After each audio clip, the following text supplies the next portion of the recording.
இயேசுநாதர்கிட்ட ஒருத்தர் வந்து கேட்டாராம், இயேசுவே என்னை எவ்வளவு நேசிக்கிறீர்கள் அப்படின்னு.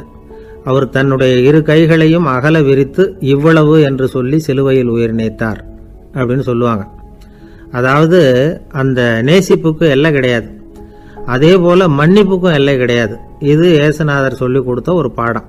இயேசுனுடைய சீடர்களில் ஒருத்தன் பீட்டர், அவன் ஒரு நாள் இயேசுநாதர்கிட்ட கேட்டிருக்கான், இயேசுவே நான் வந்து என்னுடைய தம்பி கிட்ட அடிக்கடி சண்டை போட்டுக்கிட்டு இருக்கிறேன், என்னுடைய சகோதரன் கூட, அவனை நான் எத்தனை தடவை மன்னிக்கிறது? ஏற்கனவே 7 தடவை அவனை மன்னிச்சுட்டேன் அப்படின்னு சொல்லியிருக்கிறான்.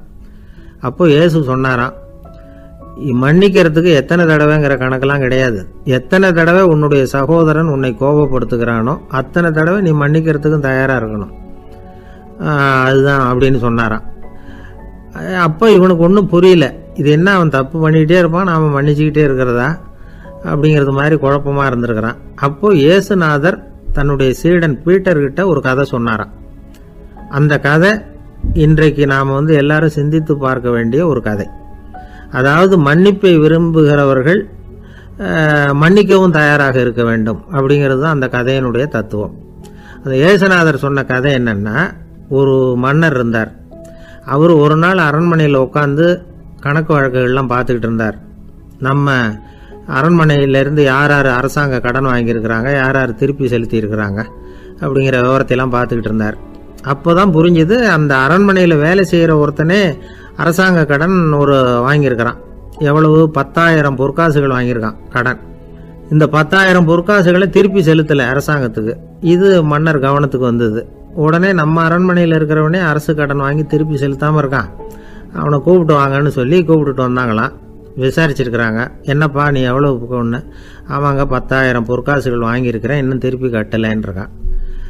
உடனே அவர் மன்னர் சொல்லியிருக்கிறார், நம்ம சட்டத்திட்டப்படி நீ உடனே பணத்தை திருப்பி கட்டிடு, அப்படி உன்னால் கட்ட முடியலன்னா உன்னுடைய வீடு வாசல் சொத்து சுகம் எல்லாத்தையும் விற்று அந்த பணத்தை அரசு கருவூலத்தில் சேர்த்துக்கிறதுக்கு நானே ஏற்பாடு பண்ணிடுறேன் அப்படின்னு அந்த மன்னர் சொன்னாராம். இவன் அப்படியே அதிர்ச்சி ஆகிட்டான், அப்படியே பொத்துன்னு காலில் விழுந்தானா, மன்னா என்னை மன்னிச்சுங்க, என்னால் முடியல, எனக்கு மன்னிப்பு கொடுங்க அப்படின்ட்டுருக்கான். உடனே அவர் எழுந்திரிச்சு, சரி நீ மன்னிப்பு கேட்டுவிட்ட, அதனால் உன்னை மன்னிக்கிறேன், நீ பணம் கட்ட வேண்டாம் அப்படின்னு சொல்லி அந்த மன்னர் அவனை விட்டுட்டாராம். பணத்தையும் தள்ளுபடி போட்டார், நீ திருப்பி கட்ட வேண்டான்னு. இவனுக்கு ரொம்ப மகிழ்ச்சி, அதனால் ரொம்ப உல்லாசமாக வந்துகிட்டு இருக்கிறான். தெருவில் வந்துக்கிட்டு இருக்கிறப்ப இவங்கிட்ட கடன் வாங்கின ஒருத்தன் எதுக்கு வந்துக்கிட்டு இருக்கான். அவன் இவங்கிட்ட ஒரு 100 பொற்காசுகள் கடன் வாங்கியிருக்கான். அவன் வந்தான், இவன் போய் அவன் சாட்டையை பிடிச்சிக்கிட்டான், நீ எப்படா என் கடனை திருப்பி கொடுக்க போகிறேன்னு. அவன் இப்போ முடியல, கொஞ்சம் பொறுத்துக்கா, அப்புறம் தரேன் இருக்கான். அதெல்லாம் முடியாது, நீ கொடுத்து தான் ஆகணும் அப்படின்னு இவன் புடிவமாக சொல்கிறான். இப்போ நிலைமையை பாருங்கள், இவன் ஏற்கனவே இவன் 10,000 பொற்காசுகள் அரசாங்கத்தில் கடன் வாங்கினா அதுக்கு மன்னிச்சு விட்டுட்டார் இவனை. ஆனால் இவன் இன்னொருத்தனை மன்னிக்கிறதுக்கு தயாராக இல்லை. இவங்கிட்ட கடன் வாங்கின இன்னொருத்தன் 10 பொற்காசுகள், அவனை மன்னிக்க தயாராக இல்லை. அவனை கொண்டு போய் நீதிமன்றத்தில் கொண்டு போய் நிறுத்தி தண்டனை வாங்கி கொடுத்துட்டான். நீதிபதி என்ன சொன்னார், அந்த இவன் வாங்கின பொற்காசுகளை திருப்பி கட்டுற வரைக்கும் ஜெயிலில் இருக்கணுங்கிறது தீர்ப்பு. ஆனால் உடனே அரசர் காதில் வந்து விழுந்தது. சொல்லிட்டாங்க, உங்ககிட்ட மன்னிப்பு வாங்கிட்டு போனானே ஒருத்தன், அவன் வந்து இன்னொருத்தனை மன்னிக்கிறதுக்கு தயாராக இல்லை, அவனை கொண்டு போய் ஜெயிலில் அடைச்சிட்டான் அப்படின்னு. உடனே மன்னர் பார்த்தார், இவனை மறுபடியும் கூப்பிட்டு வர சொன்னார். தபாரப்பா, நான் வந்து உன்னை மன்னிச்சு விட்டேன், ஆனால் நீ இன்னொருத்தனை மன்னிக்கிறதுக்கு தயாராக இல்லை, அதனால் என்னுடைய தீர்ப்பையும் மாத்துறேன், நீயும் அரசு கடன் தீர்ற வரைக்கும் ஜெயிலில் தான் இருக்கணும் அப்படின்னு சொல்லி ஜெயிலுக்கு அனுப்பிச்சிட்டாராம். இப்படி ஒரு கதையை இயேசுநாதர் தன்னுடைய சீடருக்கு சொன்னதாக ஒரு வரலாறு. அது என்ன, அதுலேருந்து நாம் புரிந்து கொள்ள வேண்டியதுன்னா, நாம் வந்து மன்னிக்கப்படணும்னு நாம் விரும்புகிறோம்னா நாம் இன்னொருத்தரை மன்னிக்கிறதுக்கு தயாராக இருக்கணும். அதனால் நாம் வந்து இன்னொருத்தரை யாரையும் மன்னிக்க மாட்டோம், ஆனால் என்ன இன்னொருத்தரை மன்னிக்கணும் அப்படிங்கிறது மாதிரி செய்யக்கூடாதுன்னு சொல்லுவாங்க. அது மாதிரி நாம் வந்து இப்போ இது தப்பாக புரிஞ்சுக்கிறவங்களும் இருக்கிறாங்க. பாவம் மன்னிப்புங்கிறதெல்லாம் எதுக்குன்னா, அதாவது மறுபடியும் பாவம் செய்யாமல் இருக்கிறதுக்காக தான். அதான் மன்னிக்கிறாரே அப்படிங்கிறதுக்காக மறுபடியும் பாவம் பண்ணிகிட்டு இருக்கிறது இல்லை. அதான் ஒருத்தர் கேட்டாராம், பாவத்திலேருந்து மன்னிப்பு கிடைக்கணும்னா நீ என்ன செய்யணும் அப்படின்னு கேட்டிருக்கார். அதுக்கு அவன் சொல்லியிருக்கிறான், நான் முதல்ல பாவம் செய்யணும், அப்போ தானே மன்னிப்பு கிடைக்கும் அப்படின்னு நானும். இப்படிப்பட்டவர்கள் தான் இன்றைக்கி உலகத்தில் அதிகமாக இருக்கிறாங்க. அதனால் இந்த மன்னிப்பின் மகத்துவங்கிறது இயேசுநாதர்கிட்டேருந்து தான் நாம் புரிஞ்சுக்கணும். அந்த இயேசு சொன்ன அந்த மன்னிக்கிற மனோபாவம் இருந்தால் இன்றைக்கி உலகம் பூராவும் அமைதி பூங்காவாக இருக்கும். அதில் ஒன்றும் ஆச்சரியமே இல்லை. அதில் ஒன்றும் சந்தேகமும் இல்லை. அதனால் மன்னிக்கிற மனோபாவத்தை நாம் எல்லாரும் நமக்குள்ளே வளர்த்து கொள்ள வேண்டும் அப்படிங்கிறது தான் நாம் இன்றைக்கு எல்லோரும் சிந்தித்து பார்க்க வேண்டிய ஒரு செய்தி. ஒரு நண்பர் இருக்கார், எப்போ பார்த்தாலும் கையில் ஒரு புத்தகம் இருக்கும். புத்தகம் இல்லாமல் எங்கேயும் புறப்பட மாட்டார். எதுக்காக இப்படி எடுத்துகிட்டு போகிறீங்க அப்படின்னு கேட்டால், எனக்கு இது ஒரு நல்ல நண்பன் மாதிரி, இந்த காலத்தில் எங்கே போனாலும் காத்திருக்க வேண்டியிருக்கு, அது மாதிரி சமயத்தில் நான் நண்பன் கூட பேசிக்கிட்டு இருப்பேன் அப்படிம்பாரான். ஒருத்தர் ஒரு பெரிய அரச பதவியில் இருந்தார். அவர் பதவியிலேருந்து இறங்க வேண்டிய சூழ்நிலை. அரசு கொடுத்துருந்த வீட்டை விட்டுட்டு வெளியில் வர்றார். வரும்பொழுது 2 கையிலையும் 2 பெட்டியை எடுத்துகிட்டு வந்தாராம். சார், உங்களுடைய உடைமைகள் அப்படின்னு கேட்குறாங்க அங்கே இருந்த ஊழியர்கள். இவர் தன்னுடைய கையில் இருக்கிற பெட்டியை காட்டி, இதுதான் என்னுடைய சொத்து அப்படின்னாராம். ஒரு பெட்டியில் அவருடைய உடைகள், இன்னொரு பெட்டியில் அவர் விரும்பி படிக்கிற புத்தகங்கள். அவ்வளவுதான். இதுதான் இருந்துதான். புத்தகம் படிக்கிறது மனசுக்கு நல்லதுங்கிறது நமக்கு தெரியும். புத்தக வாசிப்பு உடம்புக்கும் நல்லதுங்கிறாங்க. அது நமக்கு ஆச்சரியமாக தான் இருக்குது. ஒரு நபர் ஒரு வருஷத்தில் சராசரியாக 2000 பக்கங்களை படிச்சிருக்கணுமா, யுனெஸ்கோ பரிந்துரை. ஆனால் நம்ம நாட்டில் நாம் சராசரியாக படிக்கிறது 32 பக்கங்கள். அவ்வளவுதான். இவ்வளவுக்கு நம்ம நாட்டில் 6000க்கும் மேற்பட்ட நாளேடுகள், 2000க்கும் மேற்பட்ட இதழ்கள், மலர்கள், இவ்வளவு இருந்தும் சரியாக வரல. இந்த உலகத்தில் முதல் நூலகம் எங்கே எப்போ ஆரம்பமாச்சு தெரியுமா? கிமு 2500ஆம் ஆண்டில் அது ஆரம்பமாயிருக்குது. பாபிலோனியாவில் அமில் அணு அப்படிங்கிற அரசன் தான் நூலகத்தை உருவாக்கி இருக்கிறான். அப்போல்லாம் தாள் கிடையாது, களிமண் தான். களிமண் பலகைகளில் எழுதி அது தொகுத்து அப்படியே நூலாக்கி அதை நூலகத்தில் வச்சுருப்பாங்களாம். அரசருடைய நூலகத்தில் 1000க்கும் மேற்பட்ட நூல்கள் இருந்ததாக வரலாற்று குறிப்பு இருக்குது. அது மட்டும் இல்லை, அந்த நூலகத்தில் பொருள் வாரியாக, அதாவது சப்ஜெக்ட் வாரியாக புத்தகங்களை வகைப்படுத்தி வச்சுருந்தாங்களாம். அதில் மிச்சம் இருந்த ஒரு 25 களிமண் பலகை புத்தகங்கள் இன்றைக்கும் பிரிட்டிஷ் அருங்காட்சியகத்தில் இருக்குதான்.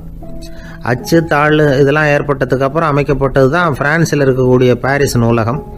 1480 பிரெஞ்சு மன்னர் 11ஆம் லூயி இந்த நூலகத்தை அமைச்சாராம். ஆனால் அப்போல்லாம் அரசர்கள் மட்டும்தான் நூலகத்தை பயன்படுத்த முடியுமா. அதுக்கப்புறம் 17ஆம் நூற்றாண்டில் இந்த முறை மாறி பொதுமக்கள் அங்கே போகலாம், படிக்கலாம் அப்படிங்கிற நிலைமை வந்துதான். போட்லியன் நூலகம் அப்படின்னு அதுக்கு பேர், பாரிஸ் நகரத்தில் இருக்குது.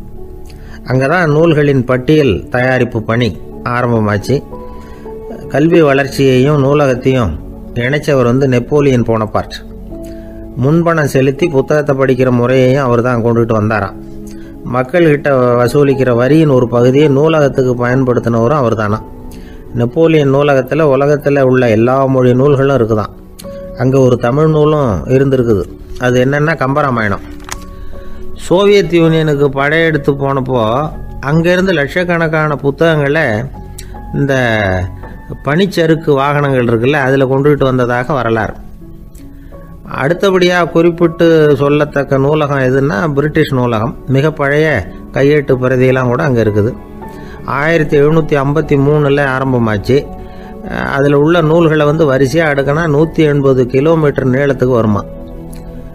மிகப்பெரிய நூலகம் அமெரிக்க தலைநகர் வாஷிங்டனில் இருக்குதான்.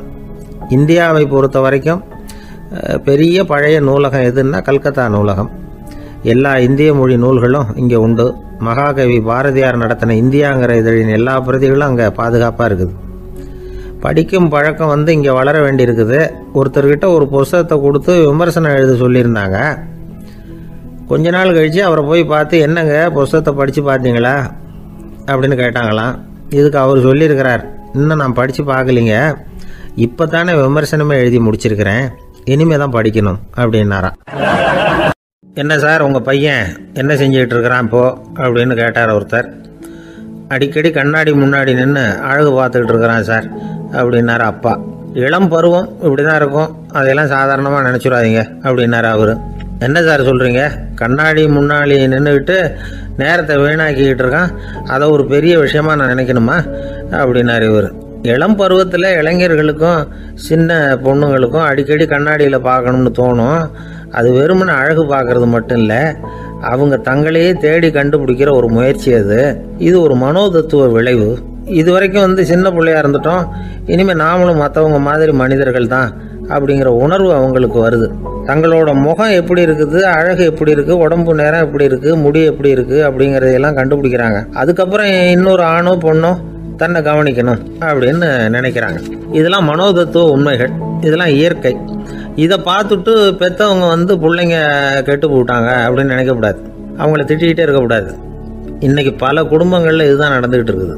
மனுஷ வாழ்க்கையிலேயே இப்படியும் இல்லாத அப்படியும் இல்லாத ஒரு பருவம் இளம் பருவம். 13லேருந்து 19 வயசுக்கு உட்பட்ட ஆண்கள் பெண்கள் இந்த வகையை சேர்ந்தவங்க, டீனேஜ் குரூப். இவங்களை சின்னவங்கன்னு நினச்சிட முடியாது, பெரியவங்கன்னு நினச்சிட முடியாது. இவங்க ரொம்ப சென்சிட்டிவ். சமூகம் நினச்சா இவங்களை நல்லவங்களாகவும் ஆக்கலாம், கெட்டவங்களாகவும் ஆக்கலாம். கொஞ்சம் அக்கறை எடுத்துக்கிட்டால் பெரிய பெரிய மேதைகளையும் விஞ்ஞானிகளையும் உருவாக்கலாம். ஆனால் நடக்கிறது என்ன தெரியுமா? அநேகமாக இவங்களை யாருமே சரியாக புரிஞ்சுக்கிறது இல்லை, இவங்களை சரியாக நடத்துறதும் இல்லை. இது வரைக்கும் நாம் சொல்கிறத கேட்டுக்கிட்டு இருந்தான், இப்போல்லாம் அவன் இஷ்டத்துக்கு நடக்க ஆரம்பிச்சுட்டான் அப்படின்னு வருத்தப்படுற பெற்றோர்கள் அதிகம். இது வருத்தப்படுற விஷயம் இல்லை, சந்தோஷப்பட வேண்டிய விஷயம். உங்கள் புள்ள சொந்தமாக யோசிக்க ஆரம்பிக்கிறதும் நடந்துக்க ஆரம்பிக்கிறதும் ஒரு தப்பான விஷயமா? அவன் கடைசி வரைக்கும் உங்கள் பேச்சையே கேட்டுக்கிட்டு இருக்கணுங்கிறது என்ன நியாயம்? இன்றைக்கி இளைஞர்களை பெரியவங்க தப்பாக புரிஞ்சுக்கிட்டு தவறாக நடத்துறதுனால தான் அவங்களுக்கு வெறுப்பு, எரிச்சல், மனக்கசப்பு எல்லாம் உண்டாகுது. பெற்றவங்க சரியாக மதிக்கிறது இல்லை அப்படிங்கிற ஒரே காரணத்தினாலேயே வீணாக போகிற பிள்ளைங்க இன்றைக்கி அதிகம். சரி, பெற்றவங்களுக்கு இன்றைக்கி என்ன தான் புத்தி சொல்ல வர்றீங்க அப்படின்னு கேட்குறீங்களா? நாம் எதையும் சொல்ல வரல, ஆனால் அது சம்பந்தமான சில நிபுணர்கள் சொல்லியிருக்கிறத உங்கள் காதில் போட்டு வைக்கலாம். அது என்னென்னா, பிள்ளைங்க கிட்ட அன்பு செலுத்துங்க. குழந்தையா இருந்தப்போ எவ்வளவு பாசமாக இருந்தீங்க, வளர வளர அதை ஏன் குறைச்சிக்கிறீங்க? பெற்றவங்களின் அன்பான வார்த்தைகளுக்கு ஏங்குறவங்க தான் இன்றைய இளைஞர்கள். அவங்க எதை சொன்னாலும் அதை அக்கறையாக காது கொடுத்து கேளுங்க, அலட்சியப்படுத்தாதீங்க. அவங்க விரும்புறது உங்ககிட்ட இருந்து ஒரு மதிப்பு, மரியாதை, அங்கீகாரம், இவ்வளவுதான். அவங்க அவங்களாவே முடிவுகள் எடுக்கட்டும், அதுக்கு நீங்கள் உதவியாக இருங்க, அது போதும். மற்றவங்க முன்னாடி, முக்கியமாக அவங்க நண்பர்கள் முன்னாடி அவங்கள பற்றி மட்டமாக பேசாதீங்க. அவங்கக்கிட்ட பொய் சொல்லக்கூடாது. நீங்கள் சொன்னது பொய்ன்னு தெரிஞ்சு போச்சுன்னா உங்கள் பேரில் அவங்களுக்கு இருக்கிற மதிப்பு போயிடும், நம்பிக்கை போயிடும். அவங்களுக்கு முன்னாடி நீங்கள் சண்டை போடக்கூடாது. உங்கள் பிள்ளைய எப்பவும் இன்னொரு பிள்ளையோட ஒப்பிட்டு பேசுகிற வேலையே வேணாம். கூட பிறந்த மற்றவங்களோட கூட ஒப்பிடக்கூடாது. இப்படி செஞ்சால் அவன் உங்ககிட்டையும் பிரியமாக இருக்க மாட்டான், அவங்ககிட்டையும் பிரியமாக இருக்க மாட்டான். புள்ள எங்கே போகிறான், என்ன பண்ணுறான் அப்படின்னுலாம் துப்பறிஞ்சிக்கிட்டு இருக்கக்கூடாது. இளைஞர்கள் தனிமையை விரும்புகிறவங்க. அவங்கள பெட்டியில் வச்சு மூடி பாதுகாக்கணும்னு நினைக்கக்கூடாது. அவங்கள எப்படி பாதுகாக்கிறது அப்படிங்கிறது அவங்களுக்கே தெரியும். உங்கள் புள்ள எப்படி நடந்துக்கணும்னு நீங்கள் எதிர்பார்க்குறீங்களோ அது மாதிரி நீங்கள் நடந்து காட்டுங்க, அது போதும். ஒரு வீட்டில் அப்பாவும் அம்மாவும் பேசிக்கிட்டு இருக்கிறாங்க. என்னங்க, நம்ம பொண்ணு பெரியவளாயிட்டா, அடிக்கடி கண்ணாடி முன்னாடி போய் நின்றுக்கிட்டு இருக்கிறா, சீக்கிரமாக ஒரு பையனை பார்த்து கல்யாணத்தை முடிக்காமல் இப்படி மசன்னு கல் மாதிரி உட்காந்துருக்குறீங்களே அப்படின்னு சத்தம் போட்டாங்க. அந்த அம்மா, அவசரப்படாத, பார்க்கறதுக்கு கண்ணுக்கு அழகாக லட்சணமாக புத்திசாலியாக ஒரு பையன் கிடைக்க வேணாமா, அதுதான் பார்த்துக்கிட்டு இருக்கிறேன் அப்படின்னார் அப்பா. இதுக்கு அந்த அம்மா சொல்கிறாங்க, எங்கள் அப்பா இப்படியெல்லாம் நினச்சிக்கிட்டு இருந்திருந்தா எனக்கு கல்யாணமே ஆயிருக்காது தெரியுமா அப்படின்னாங்களாம். ஒருத்தர் ரொம்பவும் மகிழ்ச்சியாக வந்துக்கிட்டு இருந்தார். என்ன விஷயம்னு விசாரித்தேன். நான் தோற்று போயிட்டேன், அதுதான் மனசுக்கு மகிழ்ச்சியாக இருக்குது அப்படின்னார். எனக்கு இது ரொம்ப ஆச்சரியமாக போச்சு. இந்த உலகத்தில் தோற்று போகிறவங்க யாரும் மகிழ்ச்சியாக இருக்கிறது இல்லை. அப்படி இருக்கிறப்ப இவர் இப்படி சொல்கிறாரே, எங்கே தோற்று போனீங்கன்னு கேட்டேன். அதுக்கப்புறம் தான் அவர் விவரமாக சொன்னார். என்னோட 5 வயசு குழந்தையோட நான் விளையாடிக்கிட்டு இருந்தேன். அந்த விளையாட்டில் என் குழந்தை ஜெயிச்சுட்டுது, நான் தோற்று போயிட்டேன் அப்படின்னார் ரொம்ப உற்சாகமாக. நான் யோசித்து பார்த்தேன். அதாவது நாம் சின்ன குழந்தையாக இருக்கிறப்போ எந்த விளையாட்டில் கலந்துக்கிட்டாலும் அதில் நாம் தான் ஜெயிக்கணும்னு ஒரு வெறி நமக்குள்ளே இருக்கும். நம்மளை எதிர்த்து விளையாடுறவர் நல்லவரா கெட்டவரா, பெரியவரா சின்னவரா அப்படிங்கிறதெல்லாம் முக்கியம் கிடையாது. அவர் தோற்று போகணும், நாம் ஜெயிக்கணும், அதுதான் முக்கியம். எதிரியை சந்தோஷப்படுத்த விளையாடுகிற கலை அப்போ நமக்கு தெரியறதில்ல. வாழ்க்கையில் ஒரு பக்குவம் வந்ததுக்கு அப்புறம் வெற்றி பெறணுங்கிற மன அழுத்தம் போயிடுது. போட்டியில் ஜெயிக்கணுங்கிறத விட குழந்தையை சந்தோஷப்படுத்தணுங்கிறது முக்கியமாக போச்சு. ஜெயிக்கணுங்கிற வெறி ஓடி போட்டுது. ஒரு குழந்தையாக இருந்தப்போ நம்ம வளர்ச்சிக்கு உதவிய வெறி பெரியவனானதுக்கு பிறகு நமக்கு எதிரியாக மாறுது. அதை சரியான சமயத்தில் நாம் புரிஞ்சுக்கிட்டோம்னா போதும், நாம் பொழைச்சிக்கலாம். ஒவ்வொரு மனுஷனுமே வாழ்க்கையோட அடுத்த கட்ட வளர்ச்சியில் அடி எடுத்து வைக்கிற நேரத்தில் தன்கிட்ட இருந்து ஏதோ ஒரு குணத்தை அல்லது தன் குணம் இருந்த ஏதோ ஒரு உறவை நாம் இழக்கத்தான் வேண்டியிருக்குது. ஒரு கட்டம் வரைக்கும் உதவியாக இருந்த குணம் வந்து அடுத்த கட்டத்துக்கு தடையாக கூட மாறிடலாம். இந்த பரிமாண மாற்றத்துக்கு உள்ளாகிற ஒவ்வொருத்தரும் பிரத்யட்சமாக இதை வந்து உணர்றாங்க. ஆனால் பல பேர் எப்படின்னா பழசை திறந்துவிட்டு புதிய கொள்கைகளை உருவாக்கிக்கிறதுக்கு இஷ்டம் இல்லாமல் இருந்துடுறாங்க, அல்லது அப்படி செய்ய முடியாமல் தவிக்கிறாங்க. இதையெல்லாம் மீறி அந்த பழசை திறந்துட்டா அதை இழந்ததால் உண்டாகிற மன அழுத்தம் சில காலத்துக்கு வருத்திக்கிட்டு தான் இருக்கும், வேறு வழி இல்லை. ஆரோக்கியமான ஒரு முன்னேற்றத்துக்காக அந்த மன அழுத்தத்தை தாங்கிக்கத்தான் வேணும் அப்படிங்கிறாரு அந்த உலக புகழ்பெற்ற மேதை ஒருத்தர், இந்த ஸ்காட் பெக் அப்படிங்கிறவர். பிறந்த நாள் முதல் இதுதான் சரி அப்படின்னு கற்பிக்கப்பட்டு வந்த ஒவ்வொரு தத்துவத்தையும் தங்களுடைய வளர்ச்சிக்கு தகுந்த மாதிரி மாற்றி அர்த்தப்படுத்தி கொள்ள முடியாமல் வாழ்க்கை சூழல்ல அப்படியே அரைப்பட்டு தூளாகிறவர்கள் தான் ரொம்ப தவிக்கிறாங்களாம். இதுதான் அவருடைய கருத்து. பெரும்பாலும் மனிதர்களுடைய நடுத்தர வயசில், அதாவது 30 தாண்டுகிற சமயத்தில் தான் இந்த தவிப்பு உண்டாகுதான். இதை தான் மேற்கத்திய நாடுகளில் அடிக்கடி மிட் லைஃப் கிரைசிஸ் அப்படின்னு சொல்கிறாங்க. அப்பப்போ பழசையெல்லாம் தொலைச்சி விட்டு புதுசாக பிறக்கிறதுக்கு கற்றுக்கணும். ஒவ்வொரு நிமிஷத்தையும் அந்த நிமிஷத்துக்கு ஏற்ற சித்தாந்தம் கொண்டவர்களாக சந்திப்போம் அப்படிங்கிறார் அந்த உளவியல் நிபுணர். இப்படி பழகிக்கிட்டால் வாழ்க்கை வந்து இன்பமயம், இல்லைன்னா தவிப்பு மயம்தான். பழசை தொலைக்க முடியாதவர்களில் எத்தனையோ பேர் உண்டு, எத்தனையோ ரகம் உண்டு. அதில் வேடிக்கையான நண்பர்களும் உண்டு. ஒருத்தர் நண்பர் வீட்டுக்கு போனார். அவர் வந்து ஏதோ இனிப்பு பலகாரம் கொடுத்து சாப்பிட சொல்லியிருக்கிறாங்க அவங்க வீட்டில். இவர் சாப்பிட்டு பார்த்துட்டு சொன்னாராம், சார் 6 மாதத்துக்கு முன்னாடி ஒரு தடவை இங்கே வந்தேன், அப்போது ஒரு இனிப்பு பலகாரம் கொடுத்தீங்க, அது இதை விட நல்லா இருந்தது சார் அப்படின்னாராம். அப்போ செஞ்ச அதே இனிப்பு பலகாரம் தான் சார் இதுவும் அப்படின்னாராம் அவர். ஒரு வயசான அம்மா தெரு வழியாக போயிட்டு இருந்தாங்க. அவங்க கையில் எண்ணத்தையோ வச்சுக்கிட்டு அதை அடிக்கடி பார்த்துக்கிட்டே இருந்தாங்க. ஒருத்தன் மெதுவாக அவங்கக்கிட்ட போய் கையில் இருக்கிறது என்ன அப்படின்னு எட்டி பார்த்தா அவங்க கையில் 4 பல் இருந்துதான். இவன் ஆச்சரியமாக அந்த அம்மாவை பார்த்தான். ஏம்மா உனக்கு என்ன பைத்தியமா, ஏது இந்த பல், இதை என்னத்துக்காக கையில் வச்சுக்கிட்டு அலைஞ்சிக்கிட்டு இருக்கிற அப்படின்னு கேட்டிருக்கான். அதுக்கு அந்த அம்மா விவரம் சொல்ல ஆரம்பித்தாங்களாம். இதை பாருப்பா, எனக்கு ஒரு மகன் இருந்தான், அவனை ரொம்ப செல்லமாக வளர்த்தேன். அவனை தரையிலேயே நடக்க விடுறதில்ல, எப்பவும் தூக்கி வச்சுக்கிட்டு இருப்பேன். அவன் நல்லா பெரியவனாகி பள்ளிக்கூடம் போகிறப்ப கூட அவன் புஸ்தக மூட்டையை நான் தான் சுமந்துக்கிட்டு போவேன். பார்க்குறவங்க கூட கேலி பண்ணுவாங்க, ஏம்மா படிக்க போகிறது நீயா உன் பிள்ளையான்னு கேட்பாங்க. அவன் இன்னைக்கு எவ்வளவோ பெரிய மனுஷன் ஆகிட்டான், வெளிநாட்டில் பெரிய உத்தியோகத்தில் இருக்கான். சமீபத்தில் இங்கே வந்துட்டு போனான். ஒரு நாள் ஏதோ கோபத்தில் என்ன அரைஞ்சுட்டான். அப்போ இந்த 4 பல்லும் கீழே விழுந்துட்டுது. இன்னமும் கூட விழுந்திருக்கும், ஆனால் பல்லு தான் இல்லை. என் புள்ள அரைஞ்சதுனால விழுந்த பல்லு இல்லையா அது, அதனால் இதை எப்பவும் என் கையிலேயே வச்சுக்கிட்டு ஆசையோடு பார்த்துக்கிட்டு இருக்கிறேன். அவன் தான் வெளிநாட்டுக்கு போட்டான், அவனை பார்க்க முடியாத ஏக்கத்தை நான் இந்த பல்லை பார்த்து போக்கிக்கிறேன் அப்படின்னு நாங்களாம் அந்த அம்மா. இந்த கதை எதுக்காகன்னா, தாய் அன்பு அப்படிங்கிறது எப்படிப்பட்டதுங்கிறத புரிஞ்சுக்கிறதுக்காக. கல்யாணம் ஆனதுக்கு அப்புறம் தாயை மறந்து விடுறவங்க எத்தனை பேர் இந்த உலகத்தில், அவங்க காதில் வேணுங்கிறதுக்காக தான் இந்த தகவல். ஆனால் ஒரு விஷயம் மட்டும் நல்லா புரிஞ்சுக்கணும், தாயை மதிக்க தெரிஞ்சவங்க தான் இன்றைக்கி வந்து வாழ்க்கையில் எல்லா விதத்துலேயும் முன்னுக்கு வந்திருக்கிறாங்க. வேணும்னா விசாரித்து பார்த்துக்குங்க. இன்னொரு அம்மா இருந்தாங்க. அவங்க தினமும் ஒரு கோயிலுக்கு வருவாங்க. சாமியை பார்த்து, கடவுளே நான் இறந்து போனால் நரகத்துக்கு போகணும் அப்படின்னு வேண்டிக்குவாங்களாம். எல்லாரும் சொர்க்கத்துக்கு போகணும்னு தானே கடவுள்கிட்ட வேண்டிக்குவாங்க. இந்த அம்மா தினம் வந்து நான் நரகத்துக்கு போகணும் அப்படின்னு வேண்டிக்கிறாங்க. அங்கேருந்து அர்ச்சகருக்கு இது சந்தேகம். ஒரு நாள் அதை நேரடியாகவே அவங்கக்கிட்ட கேட்டுவிட்டார். அதுக்கு அந்த அம்மா பதில் சொன்னாங்களாம், ஐயா எனக்கு கல்யாணம் ஆகி ரொம்ப நாள் வரைக்கும் குழந்தை பாக்கியம் இல்லாமல் இருந்தது. கோயில் குளம் எல்லாம் சுற்றி வந்தேன். ரொம்ப நாள் கழித்து ஒரு குழந்தை பிறந்தது, ஆண் குழந்தை. அவனை நான் ரொம்ப செல்லம் கொடுத்து வளர்த்தேன். அதோட விளைவு என்ன ஆச்சுன்னா, அவன் ரொம்ப மோசமாக ஆயிட்டான். கெட்ட பழக்க வழக்கம்லாம் கற்றுக்கிட்டான். அவன் இறந்து போனால் நிச்சயம் அவனுக்கு நரகம்தான் கிடைக்கும். அந்த அளவுக்கு கெட்டவன் அவன். அப்படிப்பட்ட காரியங்கள்லாம் பண்ணிகிட்ருக்கான், எனக்கு தெரியும். இவனுக்காக நரகத்தில் கூட யாரும் தயவு காட்ட மாட்டாங்க, தாட்சண்யம் காட்ட மாட்டாங்க. அதனால் இவனுக்கு முந்தி நான் இறந்து நரகத்துக்கு போயிட்டா அங்கே இவனை கவனிச்சிக்கலாமே, இவனுக்கு பணிவிடை செய்யலாமேன்னு பார்க்குறேன் அப்படின்னு நாங்களாம். அதனால தான் நான் நரகத்துக்கு போகணும்னு தினம் ஆண்டவனை வேண்டிகிட்டு இருக்கிறேன் அப்படின்னு கண்கலங்கி அந்த அம்மா சொன்னாங்களாம். அதுதான் தாய் உள்ளம்ங்கிறது. தாயின் பெருமையை வந்து சரியாக உணர்ந்துட்டா அவங்களுக்கு எப்பவும் எந்த கஷ்டமும் வராது. இது ஏதோ உபதேசத்துக்காக சொல்கிற வார்த்தை இல்லை, உண்மையான வார்த்தை.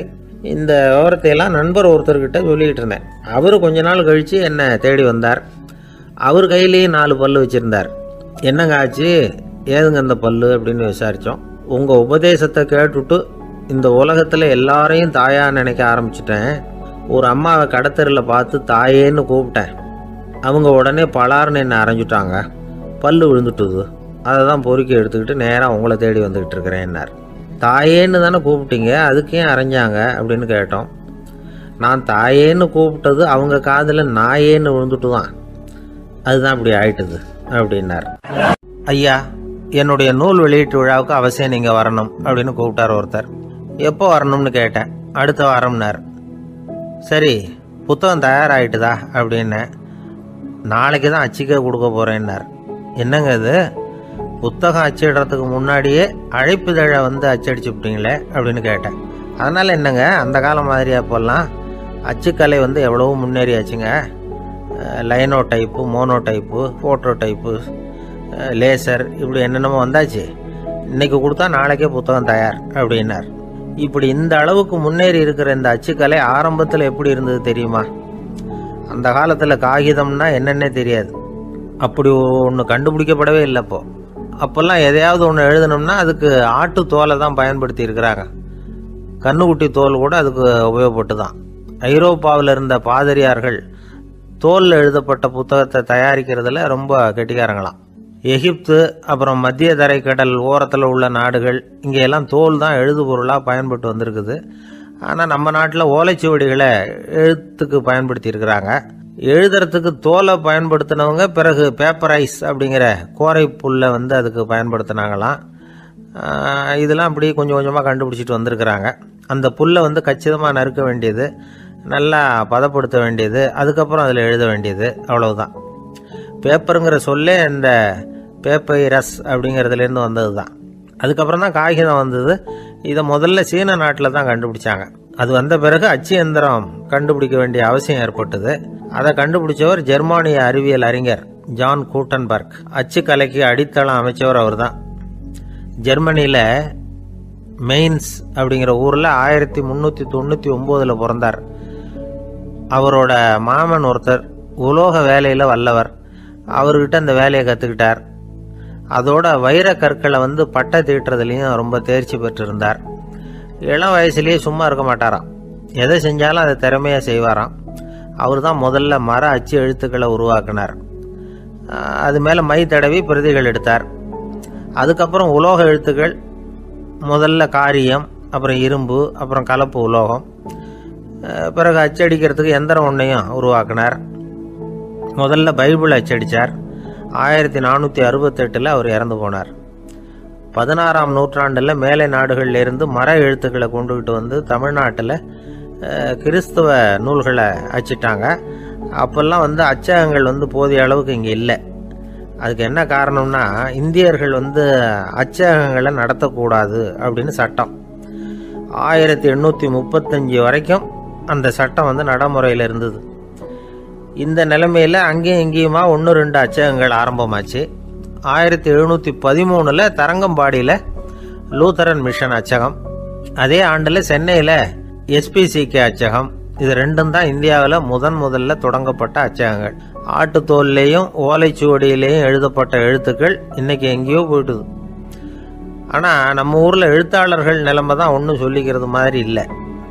நம்ம ஆள் ஒருத்தர் சொன்னார், சார், நான் சொந்தத்தில் ஒரு அச்சாபீஸ் வச்சுருந்தேன், இப்போவும் வச்சுருக்கிறேன்.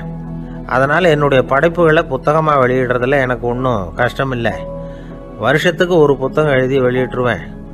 15 வருஷமாக இலக்கிய உலகத்துக்கு இப்படி சேவை செஞ்சுக்கிட்டு வர்றேன். ஆனால் இந்த வருஷம்தான் வாசகர்கள் வந்து எனக்கு பாராட்டு விழா நடத்தி இருக்கிறாங்க அப்படின்னார். இந்த வருஷம் அப்படி என்ன விசேஷம் அப்படின்னு கேட்டோம்.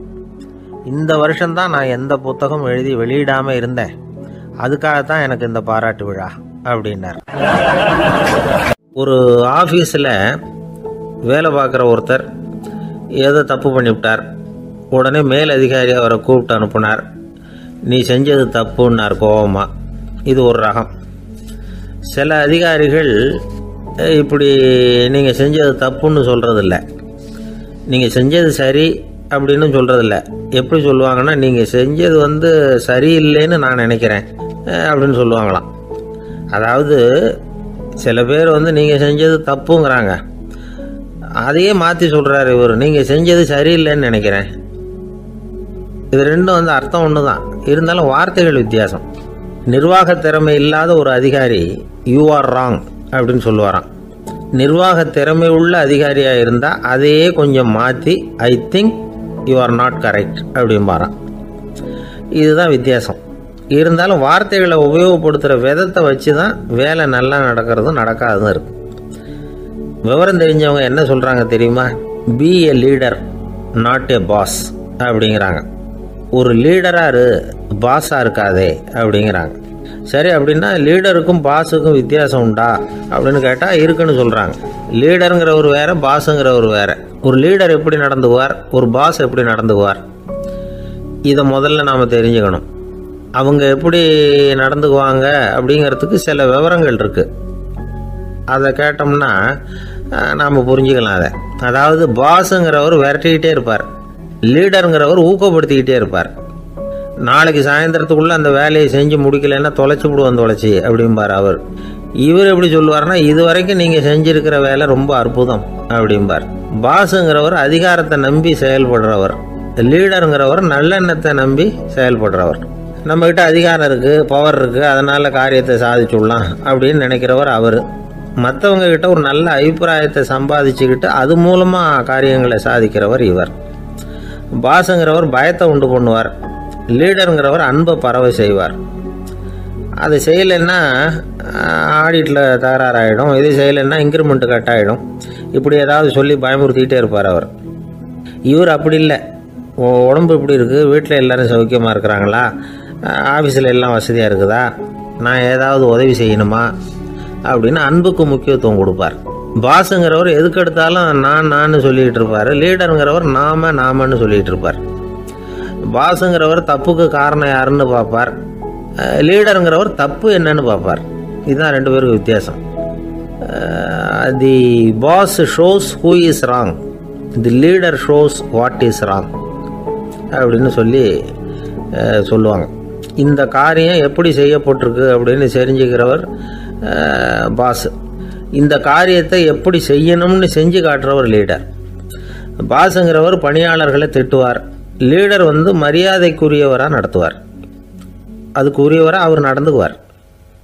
செய்கிற வேலையை ஒரு சுமையாக நினைக்க வைக்கிறவர் பாஸ், செய்கிற வேலையை ஒரு சந்தோஷமாக ஆக்கிறவர் லீடர். ஒரு முதலாளியாக இருக்கிறவர் அல்லது ஒரு நிர்வாகியாக இருக்கிறவர் இது மாதிரியான நுணுக்கங்களை எல்லாம் தெரிஞ்சு வச்சுக்கிறது நல்லது. ஒரு பாஸ் இருக்கார், அவர் ஒரு நாள் ரொம்ப பெருமையாக தன்னோட ஆஃபீஸை பற்றி பேசிக்கிட்டு இருந்தார். எனக்கு கீழே 200 பேர் வேலை செய்கிறாங்க சார், நான் ஒரு கோடு கிழிச்சா அவங்க அதை தாண்டாத அளவுக்கு நான் நடந்துக்கிறேன் சார் அப்படின்னார் அவர். அது எப்படி முடியுது உங்களால் அப்படின்னு கேட்டோம். நான் கோடே கிழிக்கிறதில்ல சார் அப்படின்னார். ஊருக்கு வெளியில் அமைதியான ஒரு இடம், அங்கே ஒரு ஆசிரமம், அங்கே ஒரு சாமியார். அவர் தினமும் நல்ல போதனைகள்லாம் செய்வார். பல பேர் போய் அங்கேயே சில நாள் தங்கி இருந்து அவர் சொல்கிற அறிவுரைகளை எல்லாம் கேட்டுக்கிட்டு வர்றது வழக்கம். ஒரு தடவை அவரை பார்த்துட்டு போகிறதுக்காக 3 வெளியூர் தம்பதிகள் வந்தாங்களாம். அந்த மடத்திலேயே சாப்பிட்டுக்கிட்டு தங்கி இருந்து அவங்களுடைய போதனைகளை கேட்டுக்கிட்டு போகணுங்கிறது அவங்க நோக்கம். காலையில் குளிச்சுட்டு பூஜையில் உட்காந்தார் அந்த சுவாமி. இவங்களும் குளிச்சுட்டு அந்த பூஜையை பார்க்கறதுக்காக அவர் முன்னாடி உட்காந்தாங்க. பூஜை ஆரம்பமாச்சு. சம்பிரதாயப்படி அது ரொம்ப நேரம் நடந்துக்கிட்டே இருக்குது. இவங்களுக்கு நல்ல பசி இருந்தாலும் இந்த நேரத்தில் அதை எப்படி வெளியில் காட்டிக்கிறது? பேசாமல் இருந்தாங்க. அந்த சுவாமி பூஜையை முடித்தார். அதுக்கப்புறம் பேச ஆரம்பித்தார். பேச்சு அருமையாக தான் இருந்தது, அமிர்தமாக தான் இருந்தது. இருந்தாலும் இவங்களுக்கு இருக்கிற வயிற்று பசி அது சரியாக கவனிக்க விடலை. அந்த சுவாமியே இதை கவனிச்சதா தெரியல. இவங்களுக்கு மனசுக்குள்ள ஒரு எண்ணம், உள்ளே சாப்பாடு தயாராகிட்டு இருக்கும் போல இருக்குது, இந்த பேச்சு முடிஞ்சது நம்மளை உள்ளே அழைச்சிட்டு போய் சாப்பாடு போடுவாங்கன்னு நினைக்கிறோம் அப்படின்னு இவங்களாம் நினச்சிக்கிட்டாங்க. ஆனால் சுவாமி இதை பற்றி எதுவுமே பேசலை, கண்டுக்கலை. ஒரு அம்மாவால் அதுக்கு மேலே சும்மா இருக்க முடியுமா? முடியல. சாப்பாட்டை கவனிக்கலாமா அப்படின்னு சொல்லி மெதுவாக ஆரம்பித்தாங்க. கவனிக்கலாமே அப்படின்னு உள்ளே அழைச்சிட்டு போனார் சுவாமி. இவங்க ரொம்ப அவசரமாக எழுந்திருச்சு உள்ளே ஓடினாங்க. அங்கே ஒரு மேஜை மேலே ஒரு கிண்ணம் மூடி இருந்தது. இதுதான் சாப்பாட்டு மேஜை போல இருக்கு, இங்கே சாப்பாடு வந்துடும் அப்படின்னு நினச்சாங்க. உடனே போய் சுற்றி உக்காந்துக்கிட்டாங்க. சுவாமி அந்த கிண்ணத்தை எடுத்து அந்த அம்மா கிட்ட கொடுத்தார். அவங்க அதை வாங்கி மூடியை திறந்து பார்க்குறாங்க. உள்ளே ஒரு சாவி இருக்குது. ஓ சரிதான், இது சமையலறை சாவி போல இருக்கு, அங்கே போய் அதை திறந்து சாப்பாட்டை நாமே எடுத்துக்கிட்டு வந்து இங்கே வச்சுக்கிட்டு சாப்பிடணும் போல இருக்கு அப்படின்னு நினச்சாங்க. சாவி இருக்கு இல்லையா, வாங்க பூட்டு நிறைய காட்டுறேன் அப்படின்னு சுவாமி அவங்கள அழைச்சிட்டு போனார், காட்டினார். இவங்க அந்த அறையை ரொம்ப அவளோடு திறந்தாங்க. உள்ளே பார்த்தா அங்கே அரிசி, பருப்பு, விதவிதமான காய்கறி எல்லாம் இருக்குது. சமையலுக்கு வேண்டிய மிளகாய், எண்ணெய், பால், தயிர், நெய் இப்படி எல்லாமே இருக்குது. அடுப்பு, விறகு, நெருப்பு போட்டி அது கூட அங்கே இருக்குது. சாப்பாடு தயாராக இருக்கும்னு நினச்சிக்கிட்டு போனால் இப்படி இருக்குதே அப்படின்னு சொல்லி அதை பார்த்ததும் ரொம்ப சோர்ந்து போட்டாங்க அவங்க. சுவாமி என்ன இது சாப்பாடு இல்லையா அப்படின்னாங்க. அதுதான் சாப்பாட்டுக்கு வேண்டிய எல்லாம் இங்கே இருக்குதே, அடுப்பு மூட்டி நீங்கள் தான் அவங்கவுங்க ருசிக்கு தகுந்த மாதிரி சமைச்சிக்கணும். இந்த சன்னியாசிக்கு எப்படி சமைக்க தெரியும் அப்படின்னு கேட்டார் சுவாமி. சாப்பாடு தயாராக இருக்கும்னு நாங்கள் எதிர்பார்த்தோம் அப்படின்னாங்க. நீங்கள் இப்படி சொல்லுவீங்கன்னு நானும் எதிர்பார்த்தேன். இது வரைக்கும் நான் எவ்வளவோ தத்துவம்லாம் எடுத்து சொன்னேன். எல்லாத்தையும் விட இதுதான் அனுபவபூர்வமான தத்துவம். ஆண்டவன் நமக்கு நல்ல மனசை கொடுத்துருக்குறான், நல்ல வாய்ப்புகளையும் தந்திருக்கிறான், அதையெல்லாம் பயன்படுத்திக்கக்கூடிய மூளையையும் சிந்தனையையும் கொடுத்துருக்குறான். அதனால் அடுப்பை தான் நீங்கள் மூட்டணும், அடுப்பு நீங்கள் தான் மூட்டணும், உங்களுக்கு உகந்ததை நீங்கள் தான் சமைச்சு ருசித்து அனுபவிக்கணும். ஆண்டவனே அதை செஞ்சிகிட்டு இருக்க மாட்டான் அப்படின்னாராம் அந்த சுவாமி. நம்முடைய வாழ்க்கையில் பல நல்ல பலன்களை பெறறதுக்கு நாம் தான் முயற்சி பண்ணணும். அதுக்குரிய சூழ்நிலையை தான் ஆண்டவன் கொடுப்பானே தவிர அதை விளக்கிறதுக்காக தான் அந்த சுவாமி அப்படி செஞ்சு காட்டியிருக்கிறார். இது ஒரு பெரியவர் இப்படி ஒரு விளக்கம் கொடுத்தார். அதுக்கப்புறம் அந்த 3 தம்பதிகளும் தெளிவடைஞ்சுட்டாங்களாம். நாம் தெளிவடைகிறது எப்போங்கிறது தான் தெரியல அப்படின்னு பல பேர் இதை கேட்டுட்டு சொல்லிட்டு இருக்கிறாங்க. இந்த கதையை நம்முடைய நண்பர் ஒருத்தர்கிட்ட சொன்னேன்.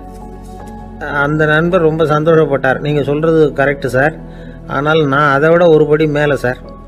எனக்கெல்லாம் அரிசி பருப்பு இருக்கிற ரூம் எதுன்னு கையை காட்டிட்டா போதும், உடனே கிண்ணத்துலேருந்து சாவியை எடுத்து கொடுக்கணுங்கிற அவசியம்லாம் இல்லை எனக்கு.